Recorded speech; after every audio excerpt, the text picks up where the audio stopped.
and in partnership with Washington State University and the Foley Institute. This is the debate for U.S. Representative for Washington's 5th Congressional District between Democratic candidate Carmela Conroy and Republican candidate Michael Baumgartner. Here are your moderators. From NonStop Local KHQ, anchor Morgan Ashley, and from the Foley Institute, Cornell Clayton. Thank you so much for being here. You're watching the 2024 U.S. House Debate, 5th Congressional District. NonStop Local is a partnership here with SWX and the Foley Institute. We are on the campus of Washington State University this evening. Glad you're here. I'm Morgan Ashley. I'm sitting next to Cornell Clayton, the director of the Foley Institute. We're so excited that this partnership has come together for this debate that we're hoping will be a spirited conversation and, of course, inform you as the voter. Cornell, if you would like to say a few things about the Foley Institute, we're so glad that you're here. Thanks, Morgan. The Foley Institute is honored to be hosting this debate with KHQ tonight. As most of the viewers probably know, Tom Foley represented the citizens of Eastern Washington in the 5th Congressional District for over 30 years. And when he left Congress in 1995, he was the Speaker of the House. Throughout his long and distinguished career, Tom Foley was a firm believer in respectful and informed dialogue about political issues, and he especially thought that it was important to hold debates, and that was a critical part of campaigns. So we are happy to be part of continuing that tradition tonight by co-hosting this debate with KHQ. Before we get started, I also want to briefly thank both the College of Arts and Sciences at WSU and the Murrow College of Communication at WSU for helping us make arrangements this evening. Awesome, and we want you to know about the candidates, so before we introduce you to them, here is a little bit about them. Michael Baumgartner is a Republican candidate running for Congress to represent the 5th District of Washington State. He's a former Washington State Senator for the 6th Legislative District and currently serves as the treasurer of Spokane County. Baumgartner worked in private business in the Middle East and served as a U.S. State officer at the U.S. Embassy in Baghdad, Iraq from 2007 to 2008. He also worked as a counter-narcotics advisor to a U.S. government-funded program in the Middle East. Baumgartner grew up in Colton, then Pullman, Washington. He's a proud Coug who majored in economics. He and his wife, Eleanor, have 5 children. They're involved in youth sports, scouts, and Sunday school. Carmela Conroy is a Democratic candidate running for Congress to represent the 5th District of Washington State. She is a former deputy prosecuting attorney for Spokane County and served nearly 22 years with the U.S. Department of State in various roles in New Zealand, Japan, Afghanistan, Pakistan, Norway, and the Washington, D.C. area. She's also taught at the community colleges of Spokane as an instructor teaching the Japanese language. Conroy is a 3rd-generation Eastern Washingtonian. Her grandfather, a union mason at the Grand Coulee Dam, and her father worked at the Great Northern Railway. She attended the University of Washington School of Law as well as the U.S. Naval War College for her Master of Arts in Security Policy and Strategy. And both of them are joining us here now. To my left is Michael Baumgartner, Carmela Conroy. If you both would like to introduce yourself to each other and shake hands. Good to see you. Yeah. Thank you. Okay, the format for tonight's debate was agreed upon by both candidates. Each candidate will offer 60-second opening remarks and 90-second closing remarks. The moderators will alternate questions to each candidate, and each will be given 2 minutes to answer, followed by 2-minute responses from the other candidate. Each candidate will also be allowed to pose 1 direct question to their opponent, with 2 minutes allotted for answers and responses. 30-second follow-ups or rebuttals to any question will be permitted at the discretion of the moderators. The order of the opening and closing statements was previously determined by a coin flip. Ms. Conroy won that toss, and she decided to give her opening and closing statements second. So that we can get as many questions in as possible tonight, we have asked our audience members to be courteous to the candidates and refrain from making noise, clapping, booing, cheering, or any other distraction during the debate, and anyone causing a disruption will be asked to leave. Indeed, the only time that we will ask our audience to show its appreciation by clapping for the candidates will be at the end of the debate and right now as we welcome them.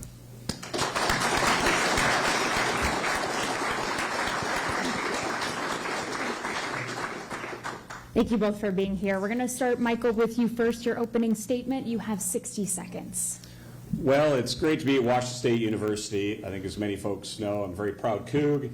Grew up here in Pullman. Father was a professor of forestry here, and my mom was 43 years the best kindergarten teacher on the Palouse. The last time I was in a classroom at WSU, my good friend Mike Leach and I were teaching our insurgent warfare and football strategy class, and it's great to be with you here today. Also, particularly to be in an institute named for Tom Foley. I was very honored to be a Tom Foley scholar when I was at WSU, and my dad said I met him once when I was a little boy, but the time I remember meeting him when I was older was when I was at Harvard University, and he was the ambassador to Japan. He came back to give a speech, and a lot of folks were asking about policy, and I told him that I'd grown up in Pullman and Colton, and all he wanted to talk about was wheat farmers on the Palouse. And you know, our Eastern Washington has been very well served by people like Tom Foley, George Nethercutt, and Kathy Morris Rogers, and hopefully I'll get the honor of being your next member of Congress. Thank you, Michael. Carmela, you have 60 seconds. Thank you so much. I'd like to thank KHQ, WSU, and the Foley Institute, which was named for one of my most important mentors. Ambassador Foley, when I worked for him for 2 years at Embassy Tokyo, set such a fine example of public service, and I followed his lead for the rest of my public service career. My 3 priorities, should you elect me to represent you in Congress, will be to fight for our freedoms, to address affordability issues, because housing and childcare and even food have gotten so expensive for regular working people. And finally, I'll focus on finding common sense solutions to our shared challenges. Congress has to get back to work, passing a budget, passing a farm bill, and refusing to allow extremists to keep the Congress from doing the work the Constitution demands of it. So thank you for having me, and I'm looking forward to your questions. Okay, our first question tonight goes to Mr. Baumgartner. A basic principle of democracy is that after exhausting any legal avenues for contesting an election, the losing candidate concedes and cooperates in the peaceful transfer of power. Donald Trump refused to do this after losing the 2020 election and is not committed yet to abide by the outcome of this election. Is a candidate's refusal to accept electoral defeat a threat to democracy? Well, thank you for the question. You know, I can say, speak for myself, is, you know, I once swore an oath to the Constitution when I joined the State Department for the year I spent in Iraq, and look forward to swearing another oath if I'm given the privilege of being the next member of Congress from Eastern Washington. I recognize that Joe Biden won the election in 2020, and while I hope it'll be Donald Trump that wins the election in 2024, you know, I am certainly committed to respecting the winner. I would say that democracy is in a challenging time in America, and that's where it would be important for both sides to work together to restore trust in democracy.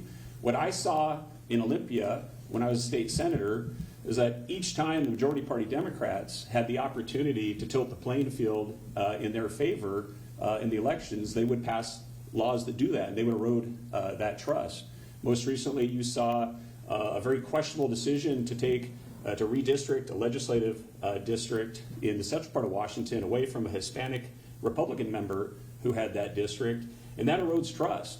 There's still a lot of distrust in our election system from the 2004 Dino Rossi election, and I think one of the ways that we could restore trust in this state, in this country, would be to go to same-day voting. And it would be even better if it was same-day voting where everyone got a purple finger to denote that's how they voted. The time I've spent overseas in elections in places like Mozambique, internationally, there's a lot of pride in that voting. I remember when I was a kid, we started out voting on the same day. So look, democracy is under threat when folks from both sides talk about not respecting election results. And one way that we could all restore some of that trust would be to go to same-day in-person voting. And I think that would be a good step for our democracy. Okay, Ms. Conroy, you have 2 minutes.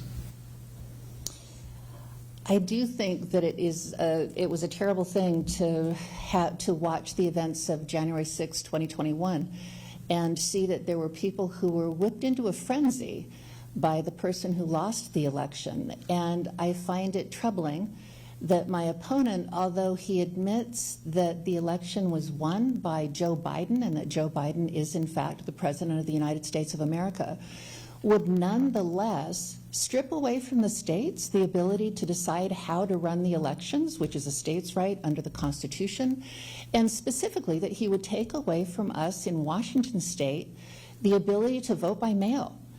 That's an ability that I took advantage of for the almost 25 years that I was in the Foreign Service when I lived overseas. I always voted here in Eastern Washington, and I valued that. And the idea that we would somehow take away the ability of students, of retirees, of people who might have mobility issues to easily vote for the representatives of their choice is contrary to democratic principles. We've got a great system here in Washington state, and I think we should keep it. And I would fight in Congress to make sure that we do. All right, to gun control now. This is for you, Carmela, first. An estimated 3 million children in the U.S. are exposed to shootings every year. That's according to Everytown Research and Policy. What policies regarding firearms do you believe would help this statistic? It's a really troubling issue of gun violence and the lack of gun safety in the United States. And as a deputy prosecuting attorney in Spokane County, I know for a fact that even in Spokane County, the most populated county in Eastern Washington, there were times, at some random 2 a.m. on a Thursday when somebody might hear a noise out on their property and call for help, and the nearest law enforcement officer might be a 2 or 3 hour drive away. So under the Second Amendment to the Constitution, we have a right to defend ourselves and our property. My dad used to hunt. He grew up in Chatteroy, north of Spokane, and he, even much after his childhood, he was really proud to be able to put additional food on the table for his family. So hunting, defense of ourselves, our Second Right amendments are all important. That being said, we know that in Washington state, we have a higher than the national average rate of suicide. 70% of the gun deaths in Washington state are at people's own hands, and our veterans are at particular risk. And so gun safety, like red flag laws, so that people can voluntarily surrender their weapons to a law enforcement officer until they get through a crisis period, making behavioral health care available more easily, and a nationwide violent offenders registration with no exceptions would be 3 things that we could do that would make sense to make America a safer place, keep our kids safer, keep all of us safer. All right, Michael, same question to you. Well, thank you for the question. One of the first things we can do is enforce existing gun laws that are on the books. There are numerous straw purchases that are used in gun crimes where the offender is not prosecuted, often in major drug and gang crimes. So that would be a start. Secondly, another very important measure would be work with gun shops and other legal places where folks can voluntarily turn their guns over if they feel like they're not having their best moment and feel like they might have a mental health episode, in such a way that they can give those guns up and then eventually get them back. And that's something that I think the gun shop community in Washington State is very eager to help with. And then we need additional mental health counseling. We have a mental health epidemic here in America, particularly after the drastic COVID lockdowns. Many children are suffering, many adults as well. So additional support there. As in the state Senate, we took a number of steps to harden schools, which is an unfortunate reality. I think as a parent, your greatest fear would be there would be gun violence at your school. I have 5 young kids and think about that frequently. And so we've taken a number of steps to harden our schools, and that's just an unfortunate reality. But all of those things would be a few things that we could do to try to make things safer in our communities. All right, thank you. The next question goes to Mr. Baumgartner, and it regards tariffs. Both the Trump and the Biden administrations significantly expanded the use of tariffs. Donald Trump is now proposing a 10 to 20% tariff on all imports and up to 60% tariffs on imports from China. Free trade agreements have been credited by many economists with generating economic growth around the globe and lifting millions out of poverty. Should the U.S. retreat from its commitment to free trade, and do you support protectionist, non-targeted trade tariffs? Well, thank you. Yeah, we have to be very careful with tariffs. We are the most trade-dependent state in the union, and here in Eastern Washington, we're incredibly international. Almost all of our wheat goes down off of our lovely fields and down to the river and through those dams and out to the Pacific Rim. About 90% of our soft white wheat goes for noodles in Asia. And so one of the real challenges with tariffs is there's retaliatory tariffs, and other countries have choices as well too. I do think with regards to China, Donald Trump largely got it right, which is China is not a normal trade partner. They are a strategic adversary, and we have to look at America in terms of our national security, making sure that we have a robust set of measures in place to make sure that we have the ability to not be dependent on China or other countries if security situation would get more precarious. But by and large, America is a capitalist country, and it will remain that way. And while I think there can be strategic tariffs in some areas, I think by and large for Eastern Washington, it's important that we do have access to international markets. All right, Ms. Conroy, same question. I do agree that we should have free and fair trade, and during the Bush administration, I had the privilege of working on a number of free trade agreements with Singapore, with Australia, with Chile, because the Bush administration had become frustrated with the World Trade Organization, and we felt like we could get a better deal on our own. Tariffs would be terribly inflationary, and they might serve some purpose in protecting American manufacturing, but we could do the same thing with incentives like the CHIPS Act, which encourages domestic producers to get into those fields. And we do know from our history that if we impose tariffs, that in order to protect our manufacturers, the people who pay for it are our farmers, and we've seen that time and again. And so if we did something, in the event of a Trump administration, a 60% tariff were levied on all Chinese imports, our farmers would take a hit, as our largest export market imposed retaliatory tariffs on our agricultural exports. And boy, would consumers take a hit if everything in our closet all of a sudden got 60% more expensive. Thank you, Carmela. This next question is for you first. A report by the Washington State Department of Commerce says to be able to afford a modest 2-bedroom apartment, a minimum wage worker needs to put in more than 80 hours of work a week to afford it. What are your top 3 priorities when it comes to addressing our housing crisis? Boy, the affordability issue for housing is really so serious. And the top 3 priorities, one would be to make sure that first-time home buyers had an advantage in the market. Right now, for about the last 40 years, private equity has been able to get into the market and compete with first-time home buyers, so that, unlike when our parents or grandparents were buying a little place to start out with and eventually trade up and build generational wealth, corporations are buying up those small homes and turning them into rental properties. I talked with the mayor of Clarkston, who said that fully 50% of the homes in the city of Clarkston are owned by corporations and rented out to people who would undoubtedly like to be able to buy their own homes. So making incentives available so people can do that. Coming up with ways to improve the terms of financing for multifamily dwellings so that people who would be willing to live in a townhouse or a condo could get the favorable terms that they would get if they were buying a single-family home. And and I think that the steps that the cities of Walla Walla and Spokane have made to ease up zoning restrictions for single-family, so single-family residential areas can have apartment buildings and ADUs would be very useful, but that's a local government thing. That's not something the federal government really can get involved in. So, Michael, your top 3 priorities for housing affordability.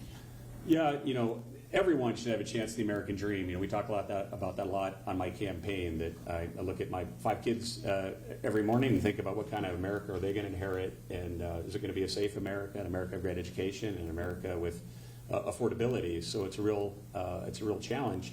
My wife and I, we got lucky. We bought a house in 2013, and today that house, because of appreciation, if you're trying to get in the market, we wouldn't be able to afford it. It's more than doubled in value, and I worry about the kids coming out of college today, somebody working hard, trying to do it the right way, and can they afford a house? Unfortunately, the government is doing a number of things that makes housing more expensive. In the state of Washington, about $150,000 of the value of a new home is directly related to regulation coming out of Olympia. Some of it comes from D.C., but most of it comes from Libya in terms of environmental, zoning permits, labor laws. So that really increases the price of the house. So we do need more housing. I'm very proud to be supported by Spokane home builders, the national home builders. But with the inflationary pressures coming out of DC, when the government shut down everything during COVID and then shut off our supply chains and then flooded the market with relief spending, it jacked up prices of goods, lumber, steel, everything went through the roof, and it's making housing very, very expensive. So the first step of housing affordability is to bring more houses on the market. You do that by easing zoning regulation. You should bring down cost by providing relief to first-time home buyers for things like you shouldn't force them to have not to have natural gas hookups. Would be another example of things that increase costs. But it's simply a combination of trying to get the economy moving again to bring costs down and then reducing the regulatory burden, because everybody should have the chance to own their own home in America. All right, thank you. Our next question actually comes from an undergraduate student here at WSU, Jasha Sherman, and it goes first to Mr. Baumgartner. She asks, former President Trump has vilified immigrants, calling them rapists and killers, accusing them of poisoning the blood of our country and falsely claiming they're eating our pets. Is this a responsible way to characterize immigrants in a nation built on immigration? And do you support mass deportations, or would you support a pathway to citizenship for some undocumented immigrants? Well, thank you. Well, I care a lot about refugees. The year I spent between WSU and Harvard, I spent a year with the Jesuits in Mozambique working with war refugees. And my wife and I have been very determined to help some of our Afghan teammates obtain refugee status and come into America that are under threat from the Taliban. At the same time, we have to be a nation of laws, and we have to be a nation of secure borders. And what's going on right now at the southern border is completely out of control, and it is preventable. So refugees should not be demonized, but too many of the folks that are coming to America now are taking advantage of America's goodness and to loopholes in the way the Biden administration is administering the law to claim refugee status, come into America, then be released, and then while that refugee status is being adjudicated, they're just out there in our society. So I was down at the border a few months ago. What we saw is drug cartels bring a group of migrants forward, and they all walked around the uncompleted wall and then declared refugee status. They were going to be processed and then be gone. So we do have to secure that border. We need to return to the Trump-era policies of remain in Mexico. If people are truly refugees, that can be adjudicated in Mexico. They don't have to be in the U.S. before that's adjudicated. And then we need to look at things like E-Verify to make sure that people are lawfully employed. We cannot have an economy or society built on people illegally and unknowingly enter the country. So it's just not a sustainable situation now. Not least of all because of all the drugs coming into the country. The fentanyl is a scourge across eastern Washington. But you can bet your bottom dollar that terrorist groups like Hezbollah and other Iranian-backed groups are using that unsecured southern border. And it is not an if, but a when. We will have a terrorist attack from folks coming through that southern border. So it has to get fixed. It's not about demonizing refugees. It's about securing America's border, being a sovereign nation, and making sure that everybody's treated with dignity and respect. Ms. Conroy, same question. So my first assignment with the State Department as a Foreign Service Officer candidate was running the non-immigrant visa section in Auckland, New Zealand. And we had people applying for visas to visit the United States from 50 or 60 different countries every month. And we were the front line of making sure that people who weren't coming to the United States for legal reasons, who had some sort of a criminal history, or for some other reason we really didn't want them to come in, the State Department was that first line, thousands of miles away from our border, protecting the United States. With respect to the hate speech regarding immigrants who are here, at people who would like to be elected leaders of our country, seeing political rallies where people are waving signs saying mass deportations now, it's terrible. And it means that, in particular, people who are American citizens, who are people of color, whose first language isn't English, they are facing hate speech and hate crimes against them, as are immigrants. And the truth about immigrants, and people here in Pullman and in Whitman County know better than I do, the truth about immigrants is they're building our homes, they're harvesting our food, they're tending our sick, If you think that things are expensive now, wait until we did not have our immigrant population living in our communities, supporting our communities, living peaceful, fruitful, proper lives, and contributing in a way that helps us all thrive.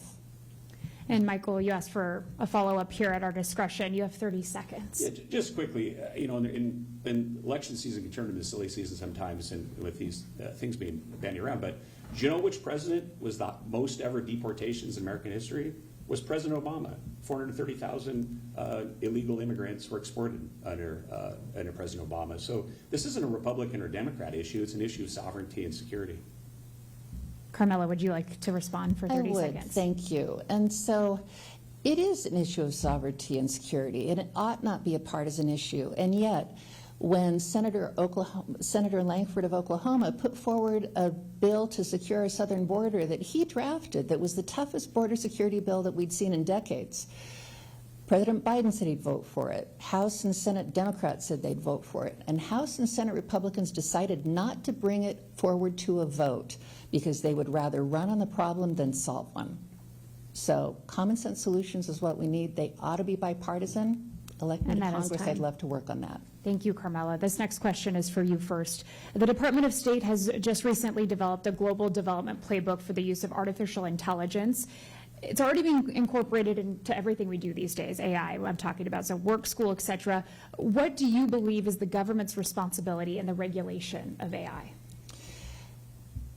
That is a tough one, but I think that if the government doesn't take a step and come forward and make sure that our markets are protected, that our information is protected, that media is protected, our democracy would be under a terrible threat, and I'm afraid we are already at that point now. So little of our information now is covered by broadcast media, so the fairness doctrine doesn't apply anymore, and the way that we have our online platforms set up, there's no responsibility for the people hosting those platforms, and AI produces hallucinations, and people who are not sophisticated consumers of information can be led astray very quickly. So I do think it's important for the government to get involved, to get smart, and create a level playing field so that we know what we're getting before it comes across our screens. And thank you, Michael. Same question to you. Government's responsibility in regulation of AI. Well, artificial intelligence is really exciting, but also can be really scary and concerning. So there's a lot we don't know yet. Certainly what we hope is it's one of those things that produces dramatic productivity gains that will raise everyone's standard of living and really be an economic boon to America. Even on the concerning side, I think we have things like how is it used in weapons systems? Does it develop autonomous control? And then how much of it's going to be controlled by potential adversaries like China? So this will be one of the big issues that Congress is going to go into in the next few years. It's going to take folks like the graduates, you students here at Washington State University, to help Congress figure this out. I remember it's not exactly analogous, but I remember when I was chair of the Commerce and Labor Committee in the Washington State Senate, we had to deal with a new field of law, and that was with regards to marijuana policy. So the voters of Washington State had twice legalized marijuana, once recreationally, once medicinally, and we had to combine those two pieces of law to try to find a system that worked. And again, not exact analogy with AI, but you do that through good committee hearings. You hear from experts in the field. You try a new policy out, and if it doesn't work, you flex it the other way. But it is an exciting. I think it's more exciting than concerning, but it will take an active role of the government. And I think above all, we just need to make sure that it's controlled by Americans and that we're not reliant upon potential adversaries like China for what happens in AI. Would you like a response there? I would. Okay. I'd like to give a quick shout out. In addition to the government, labor unions have been canaries in the coal mine, so to speak, about what can come at us via AI. So the SAG-AFTRA strike from a year or two ago, actors and writers highlighted to us what could happen if they could appear on one show and then never again be paid for their images or likeness. For college athletes who've just gotten the right to profit from their own names, images, and likenesses, they too ought to be protected from AI Thank you, Carmela. theft. Thanks. Yeah, I'm sorry. It's short. that's all right. Michael, That's I want to fast. extend the same opportunity to you as well. It's okay. Okay. We are going to take a quick break here. You're watching the 5th Congressional Debate here at Washington State University. We will be right back. And when we get back, both candidates will be asking each other a question. You're watching the 5th Congressional District debate between Democratic candidate Carmela Conroy and Republican candidate Michael Baumgartner. We'll be right back.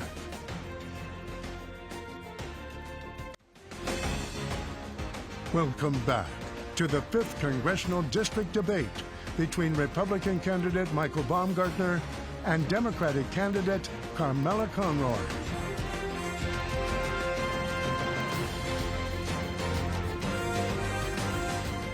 For being here. We're going to get now 2 questions by both candidates. We told them ahead of time that they would have this opportunity to ask each other a question.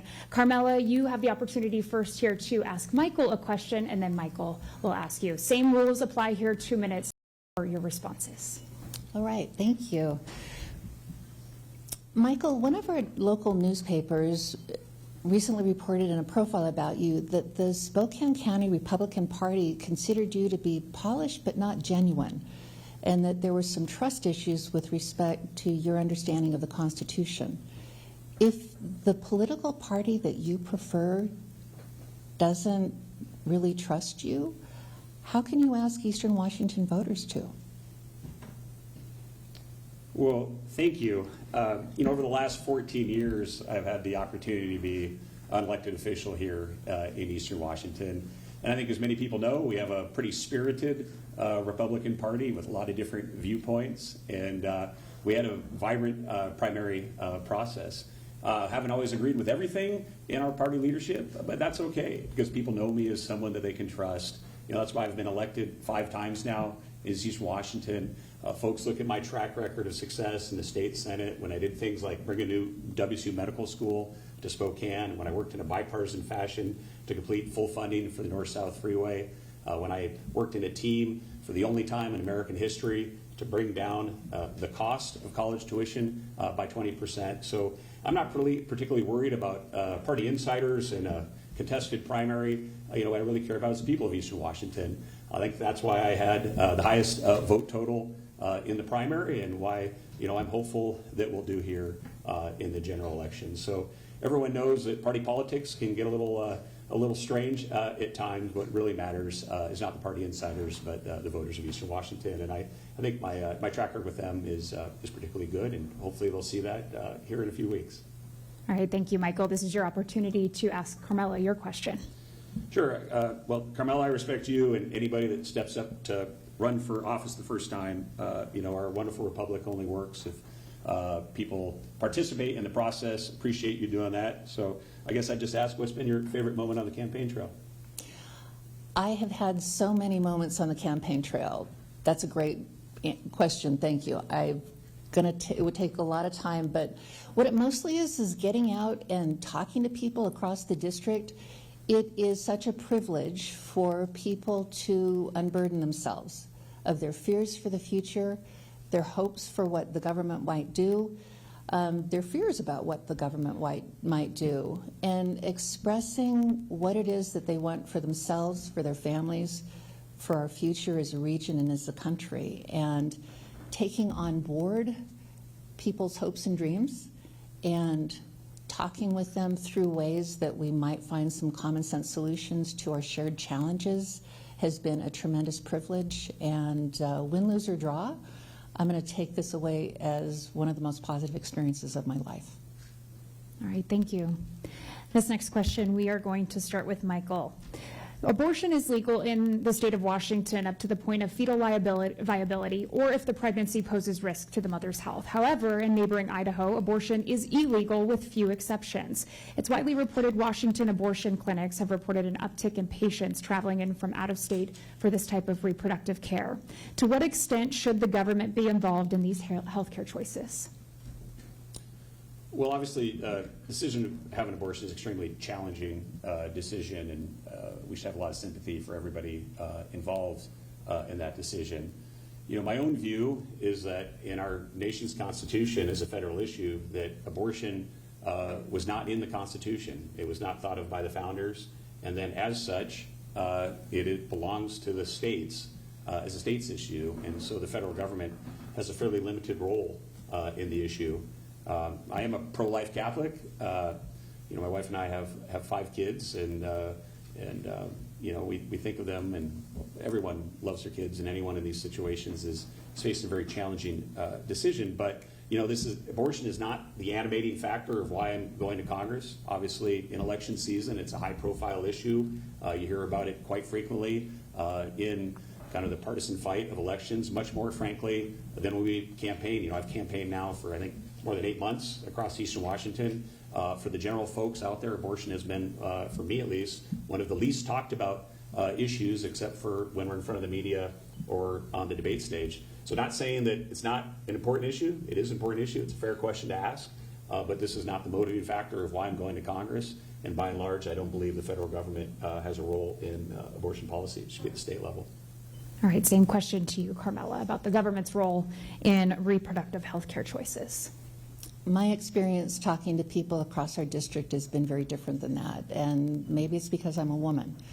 And women and girls share with me how frightened they are that they might lose their rights to an abortion if, for example, a Republican-led Congress followed through on the threat that Dobbs poses to all of our privacy rights, not just to abortion, but the whole string of privacy rights that were overturned, including access to birth control, the right to marry somebody that we love regardless of their gender or their color, and the right to reproductive health technology like IVF, which if you take to its logical conclusion the idea that a fertilized egg is a living human being, then IVF becomes impossible to have. I strongly disagree with the idea that the Constitution says that the only powers granted under the Constitution are to the government at any level. The 9th Amendment to the Constitution, the 9th of our amendments under the Bill of Rights, says that the rights of the people that are not enumerated in the Constitution are nevertheless reserved to the people of the United States. And I will fight hard to get back for everybody in America the right to make choices about when and how and with whom to start a family. Because if we don't have a right to that most intimate decision in our lives, then what good are the privacy rights that we're supposed to have? Okay, our next question actually comes from a faculty member here at WSU, Jacob Lewis, and it's about foreign policy, and it goes to Carmela. The recent death of the leader of Hamas, Yahya Sinwar, may provide a political opening for a return of the hostages and a ceasefire in Gaza. What role, if any, do you believe the United States should play in bringing about an end to the conflict in Gaza? The United States should, as much as possible, play the role of a peacekeeper in the Middle East. And I wish that it was as easy as killing one leader of Hamas that would result in the end of the fighting, but I don't believe that's true. I don't believe that until there is a possibility, a path forward, however murky, however smoky, to a two-state solution, that there will not be a sustainable peace in the Middle East. The United States should absolutely be working with everybody in the region who can exert pressure on Israel as well as on Hamas and anybody else who might be holding hostages to get a bilateral ceasefire, to return the hostages to their families, and to work out a way forward that is likely to require a lot of assistance, recovery assistance. Stopping the fighting is definitely what we all hope for, and the United States has to try to help get there. All right, Michael, you have 2 minutes. Same question. The biggest impediment right now to peace in the Middle East is the radical Islamic regime in Iran.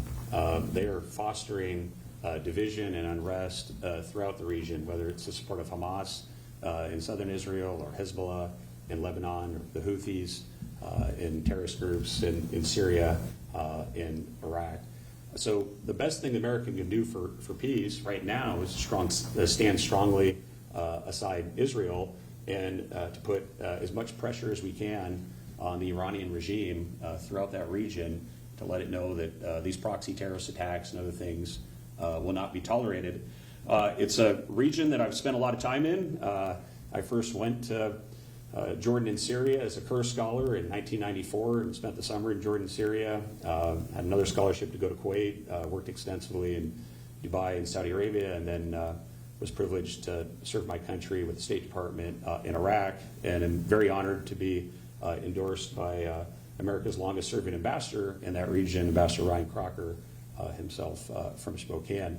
So there are no silver bullets there. There's no easy answers, but nothing will be done for stability and peace in the Middle East as long as the regime in Iran is allowed to foster as much unrest and support and diabolical things as they're doing now. But it's extremely important that America stands strongly aside Israel, and that's the quickest route to peace. Thank you, Michael. This next question's for you first. The Washington State Department of Children, Youth, and Families has determined 302,000 children up to the age of 5 years old need child care because all available parents in the home are working. What would you do in the effort to make child care more accessible and more possible financially as well? Well, it's a great question. It's one we live. We're relatively well, my wife and I, with our 5 kids. But anybody with children, or anyone even if they don't have children, you go to the grocery store right now and you look at the difference in price of groceries from today versus 4 years ago. It's just so much more expensive, and that goes to everything across the board. So just affordability across the board would help would help parents with young children. Again, that gets it rooting out reckless spending, lowering regulation, getting the job market back open again, and from a regulatory standpoint, getting people out of their homes and back to work. All those things will help bring down the price of things. With regards to what legislation the federal government can pass, I'm someone that supports a federal tax credit for children, for parents that have a little bit more money in their pocket and realize the importance of having a growing community. One of the challenges across the board for America with our debt and our entitlement spending is we now have a demographic imbalance as the baby boomers, like my parents, age out. There's more of them than there are young people as family size gets smaller, and so we have challenges across the board. But anybody that wants to have kids should be able to feel like they can afford to have kids, and so support like that child tax credit and just affordability in general is extremely important. Thank you, Michael. Carmela, same to you. What would you do in an effort to make childcare more accessible and possible financially? The child tax credit would be a quick and well-used solution. We know that about 5 million children were lifted out of poverty when the child tax credit was made available. And so definitely making that available so that families could use that money for whatever it is they need to spend that money on. My sister, when she and her husband were expecting their family, they had the privilege that he was a union member, he was a police officer, and they decided that my sister would work from home until both of their kids were through school, or were into school. And so she was the graduate of the communications program of another fine Eastern Washington public school, Eastern Washington University. And it took her almost a year to figure out how to get the certificates that she needed to be able to get herself certified, to get her home certified, to be able to have kids in the home. So this is a local government thing, but making it easier for people who want to take care of their loved ones in their home and bring in other kids or other members of their community to take care of them as well if they've got the bandwidth for that, that's one thing that government could do. And then making funding available for home health care workers so that family members could take care of children, of people who'd suffered some sort of an accident so that they're temporarily at home, or for folks who need a little bit of help getting through old age. That sort of support would be really important so that families could stay together and stay in the workforce, which we're enjoying tremendous, almost full employment right now. And so doing what we can to address that affordability issue for working families would be fantastic. Okay. Our next question comes from a WSU undergraduate student, Nicholas Wong, and I think a lot of the students in the audience will be interested in this question. It has to do with student debt. It is estimated there is over $1.6 trillion in student debt in this nation. This debt poses a risk to the U.S. economy, and limits social mobility for students from disadvantaged families. In a country committed to equal opportunity and educational access for all, what would you do to address the student debt crisis, and would you support any form of student debt relief? And that goes to Carmela. I would support. Investing in education is the best thing we can do for ourselves and for our families and for our country. And so I think that it's terrible that federal student loans have gotten to a point where it's one of the only sorts of debt that can't be discharged in bankruptcy. People can make a bad bet on purchasing a business or purchasing a home and acquire debt, and if they get in over their heads, there's a way for them to settle that debt, pay off their debtors, and start over with a clean slate. But federal student loan debt hangs on people until they die if they don't manage to get that cleared. And unfortunately, for a few years, the handling of student debt was run by private contractors who essentially started leeching from students. And so students who had taken out student loans, taken public sector jobs, and in good faith expected that if they stayed in those public sector jobs and paid their loans according to schedule, those debts would be discharged. That hasn't happened, and they've been cheated out of that relief, and people who become school teachers and police officers and firefighters ought to get the relief they were promised. And for other students, we need to figure out ways to make it easier to get through that debt. We also need to make better education choices available to people who are going to go to community colleges, in apprenticeship programs. Federal student money shouldn't be available just to people who seek a four-year degree. They should be available to other people who want to go in different paths to support themselves and their families. All right, Michael, same question to you. What would you do about student debt? Well, I do not support a unilateral decision to eliminate student debt. What I do support is making college a lot more affordable. Let's start with what should be the price of college. The price of college ought to be at the level you can work a part-time job and have a summer job, and nobody should have to go into debt to go to college. That's how it used to be when I was going to college and when my parents were going to college. And as the government has grown exponentially, it has chosen to spend money in other areas other than higher education. So when we took control of the Washington State Senate, not many folks realize this, but we actually reduced the price of college. It was one of the plans that I helped put together in a team-like fashion. The price of college actually came down in Washington State, 20% at our regional universities and 15% at UW and WSU, helping students across the board. You know, what's happened on university campuses as well, too, is there's been so many administrators hired, and this thickness of all the dean level and things outside of college campuses. And then what universities also do is they over-enroll freshman and sophomore classes and essentially use freshmen and sophomores as kind of the piggy bank to pay everything else. And the problem with an 18-year-old is they don't know the difference between $600 in debt or $60,000 in debt because they never had a job and had to pay it off. So we need to bring down the cost of college for everyone, get universities spending more efficiently is a first step. And then when we're talking about just writing off student debt, you're basically asking blue-collar workers or their kids and their grandchildren's, because it's all going into federal debt, to pay for those of students that have four-year debts. And that's just not right. It's just not fair. But I am a strong believer in funding. Not everybody needs to go to college or should go to college. Trade schools, community colleges, regional universities. And for any students listening out home, don't listen to your parents, your neighbors, get caught up in the comparative glamour of where you go to school. Go to school with the lowest cost place you can find, because you can get a great undergraduate education anywhere. Thank you, so Michael. Don't go into debt as a college student. Thank you. Would you like a rebuttal here? I would, Okay. please. So I agree. It's been a minute since I went to school, and I could put myself through school with a part-time job. And what happened was the federal government stopped supporting institutions, educational institutions, so that it was left to students and their families to fund their education on their own. So I would love to get federal money back into the schools so that it's not the students themselves having to bear that burden. With respect to... That's going to be time there for your rebuttal. Oh, 30 seconds goes fast. It but does go thanks. very fast, Yep. Michael. I'd like to extend that same opportunity to you if you'd like it. well, it's fine. Okay, we'll move on to our next question here. This one is for you, Michael, first. Washington has joined in a lawsuit against TikTok, accusing the company of intentionally designing the app in such a way that it harms the mental health of young people. Do you think the government should regulate the use of certain types of algorithms on social media that create addictive behaviors?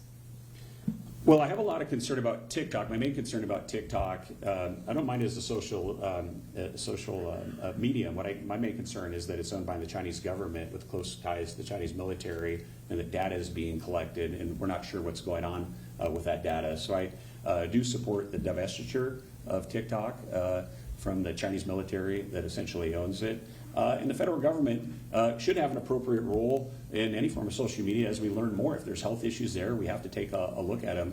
I think we have a children's mental health crisis right now in our country. If you talk to anybody with young parents or teachers in elementary and middle schools, I was very pleased that Spokane Public Schools recently took the step of banning cell phones in classes. They shouldn't have been there in the first place, but it's important that kids have space away from social media. So there are a lot of concerning things that go on there. In general, these can be great tools for information, entertainment, don't have a problem there. But for young people in particular, if we're seeing concerning behavior, it is appropriate for the government to step in and take a look if it's healthy. All right, Carmela, same question to you. This is about social media algorithms and creating those addictive behaviors. Computer algorithms are amazing, and I didn't realize how much they could hack our brains until I was running the State Department's Japanese Language and Area Studies program. And I resumed my study of the Japanese language, and there was an app that was a sort of a flashcard app to be able to learn kanji. And the app figured out, based on what I got quickly, what took me a minute, what I made mistakes, to decide how often I got each of those Chinese characters as in order to learn the difficult ones and get them to stick, and then just go quickly through the ones that stuck in my brain easily. There's been some fantastic investigative journalism recently. The story just broke this past week that somebody, a journalist who was going through the court filings for this TikTok lawsuit, discovered that TikTok had admitted in its filings that they knew that they were addicting people to watching videos. Not just young people, but especially young people, because of the way our brains mature until we're about 25 years old. So I am concerned about the possibility, actually TikTok's own admission that it did indeed figure out how to hack people's brains to get them addicted, and that's got to stop. So we have time now for our closing question, or closing statements, and Michael, you go first. And Well, just a reminder, this is 90 seconds, just so you know. Okay, thank you. Well, thanks KHQ, thanks to the Foley Institute, thank you Carmela, Conroy, and you, the audience, particularly all the students that are here. It was a real privilege to get to run for office. It's a privilege every day to be an American and to have a chance to participate in this great experiment in our republic and in our democracy.